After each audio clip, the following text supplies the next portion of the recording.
எம்பத்தி, அதாவது ஒருவருடைய நிலையிலிருந்து பிரச்சனையை பார்ப்பது என்பது எந்த காம்படிட்டரும் போட்டி நிறுவனமும் காப்பி பண்ண முடியாத விற்பனை நுணுக்கம், USP ஆகும். சமீபத்தில் ரெடிட் தளத்தில் ஜொமேட்டோவின் ஒரு அறிவிப்பை, நோட்டிபிகேஷனை பார்த்தேன். உங்கள் ஆர்டரை முதலில் டெலிவரி செய்கிறோம். நீங்கள் மருத்துவமனையிலிருந்து ஆர்டர் செய்திருப்பதை கவனித்தோம். விரைவில் நலம் பெற வாழ்த்துக்கள் என்று ஆங்கிலத்தில் எழுதியிருந்தது. அது ஒரு நோட்டிபிகேஷன் மட்டுமல்ல, ஒரு பிராண்ட் ஸ்டோரி, ஒரு நிறுவனத்தின் வியாபார யுக்தியும் கூட. எம்பத்தி ஒருவரின் நிலையிலிருந்து பிரச்சனையை நோக்குவது தள்ளுபடியை, டிஸ்கவுண்டை விட மிகவும் பெரியது.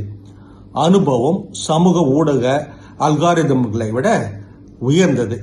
கதைகள், ஸ்டோரிஸ் பரிவர்த்தனைகளை, டிரான்சாக்சனை விட மிகவும் சிறந்தது. மக்கள் டெலிவரி நேரத்தை மறந்து போகலாம், ஆனால் அந்த நிறுவனம், பிராண்ட் தங்களை எப்படி உணர செய்தது என்பதை ஒருபோதும் மறக்க மாட்டார்கள். பிரியம் ஆனந்த் தன் அனுபவத்தை இப்படி பகிர்ந்து கொள்கிறார். இது போன்ற சிந்தனைகளுக்கு தமிழ் பூமர் அபிஷியல் சேனலை சப்ஸ்கிரைப் செய்யுங்கள்.